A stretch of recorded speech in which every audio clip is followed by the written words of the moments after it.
Welcome everyone. मैं विपिन शर्मा लेकर प्रस्तुत हूँ आज के समाचार पत्रों में छाई हुई मुख्य खबरें लेकर के, जो आपके जीवन को किसी न किसी रूप में प्रभावित करती हैं और रोजगार और शिक्षा से जुड़ी हुई होती हैं। तो पहली खबर है, ट्रेन रोधी यूनिट बनाएगी सरकार, देश की सीमाएं होंगी और सुरक्षित। शाह जी का कहना है। बीएसएफ के स्थापना दिवस समारोह में केंद्रीय मंत्री ने कहा, बुनियादी ढांचा मजबूत कर रही है सरकार। जानते हैं विस्तार से।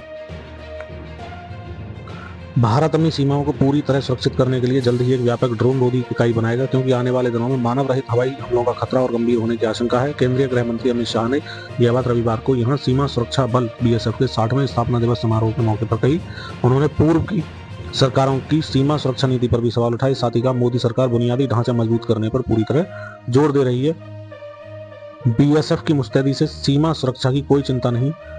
6300 किलोमीटर से अधिक सीमा की सुरक्षा जिम्मेदारी संभाल रहा बीएसएफ। 2.5 लाख कर्मी सीमा सुरक्षा बल की ताकत। दिसंबर 1965 को हुई थी स्थापना। 1992 बीएसएफ जवान अब तक देश की सुरक्षा में खुद को कर चुके हैं बलिदान। इसी बात पर भारत देश के इन जवानों के लिए एक सैल्यूट तो बनता है। तो वीडियो को लाइक कर सकते हैं आप। प्रदेश के 8,140 केंद्रों पर होंगी यूपी बोर्ड की परीक्षाएं। नए केंद्रों के लिए 658 आपत्तियां आई, पर निस्तारण के बाद कम हुए 2 केंद्र। यूपी बोर्ड ने जारी की परीक्षा केंद्रों की अंतिम लिस्ट। अब नहीं होगा कोई भी संशोधन। परीक्षार्थियों का विवरण। हाई स्कूल में छात्र जो हैं वो आपके सामने नजर आ रहे होंगे। 14,50,675 छात्राएं हैं। 12,90,999 कुल हैं। 27,41,674 इंटरमीडिएट में कुल छात्र हैं। 14,39,779 छात्राएं हैं। 12,51,066 और कुल जो छात्राएं हैं और छात्राएं मिलाकर के 26,90,845। 50% निजी परीक्षा केंद्र हैं इस वर्ष में। यूपी बोर्ड की जो परीक्षा है 2025 की 10वीं 12वीं की, इसके लिए अंतिम लिस्ट आ गई है। आप भी चेक कर सकते हैं आपका सेंटर कहां पर है। 62,000 शिक्षकों की सेवा सुरक्षा बहाली का प्रस्ताव। बोर्ड के विलय से खत्म हुई अपील की व्यवस्था। निलंबन और बर्खास्तगी के मामलों में हुई वृद्धि। प्रदेश के 4,512 सहायता प्राप्त माध्यमिक विद्यालयों में तकरीबन 62,000 प्रधानाचार्यों व शिक्षकों की सेवा सुरक्षा बहाल करने की माध्यमिक शिक्षा निदेशक से प्रस्ताव मांगा गया है। इन स्कूलों के प्रधानाचार्यों एवं शिक्षकों का चयन पहले उत्तर प्रदेश माध्यमिक शिक्षा सेवा चयन बोर्ड से होता था, लेकिन नियोक्ता जो होते थे वो प्रबंधक होते हैं।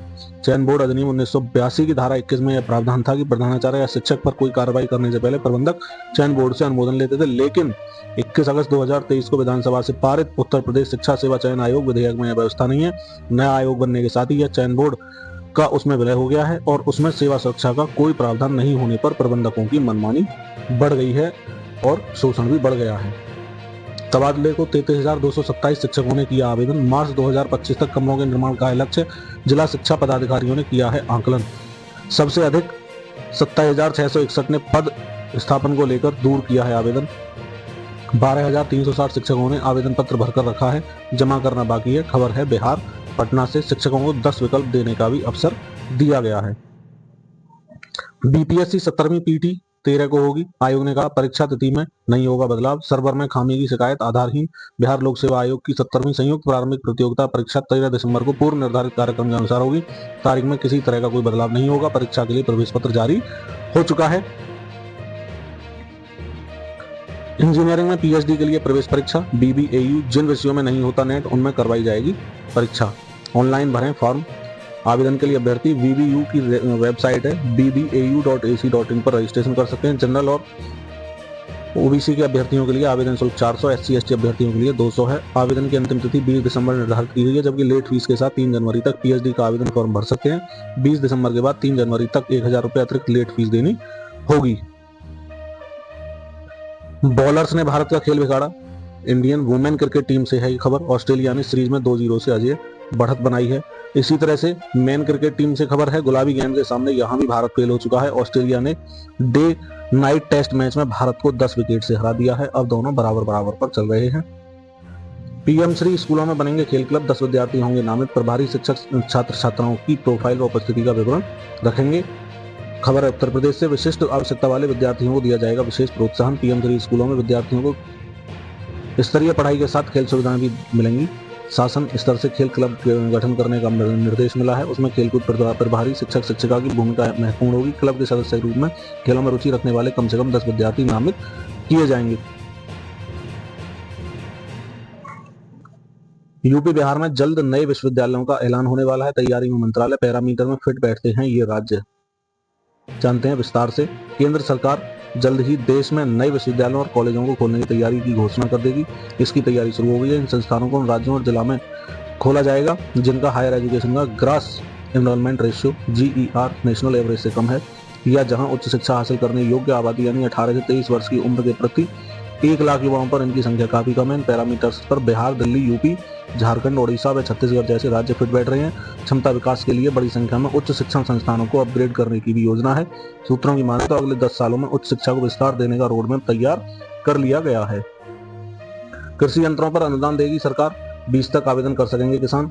प्रदेश सरकार यानी उत्तर प्रदेश सरकार कृषि विभाग द्वारा संचालित सब मिशन ऑन एग्रीकल्चरल मैकेनाइजेशन योजना व फसल अवशेष प्रबंधन योजना के तहत कृषि यंत्रों का अनुदान दे रही है। इस योजना में कृषि रक्षा उपकरण, कृषि ड्रोन, फसल अवशेष प्रबंधन के कृषि यंत्र, custom hiring center, high tech hub for custom hiring, farm machinery bank की स्थापना आदि का अनुदान किसानों को मिलेगा। आवेदन के लिए किसान 20 दिसंबर तक आवेदन कर सकते हैं और वेबसाइट है agriculture.up.gov.in पर जाकर यंत्र पर अनुदान के लिए बुकिंग करें पर लिंक मिलेगी, उस पर क्लिक करके आप आगे बढ़ सकते हैं। बाल शैक्षिक ई कंटेंट, बच्चों व शिक्षकों को दिलाएगा रिवॉर्ड। केंद्रीय शैक्षिक प्रौद्योगिकी संस्थान ने शुरू की अखिल भारतीय प्रतियोगिता 31 दिसंबर तक किया जा सकता है। प्रतियोगिता के लिए ऑनलाइन आवेदन। गुणवत्तापूर्ण शैक्षिक ई कंटेंट के निर्माण को प्रोत्साहन देना है प्रमुख उद्देश्य। 1 जनवरी 2024 से 31 दिसंबर तक होना चाहिए कंटेंट।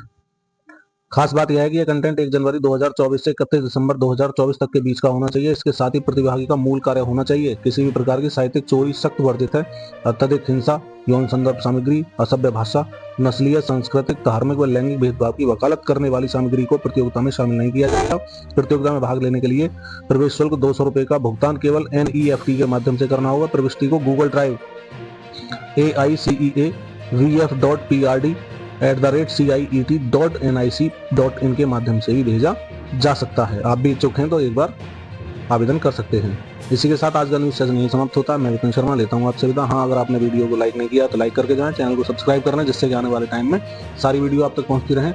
और कमेंट सेक्शन में हमें बता सकते हैं आपको हमारा न्यूज़ सेशन कैसा लगा। शेयर करके इस चैनल की ग्रोथ को बढ़वा सकते हैं और लोगों का भी भला कर सकते हैं जिससे कि ये कंटेंट सभी के काम आ सके। जय हिंद, जय भारत, वंदे मातरम।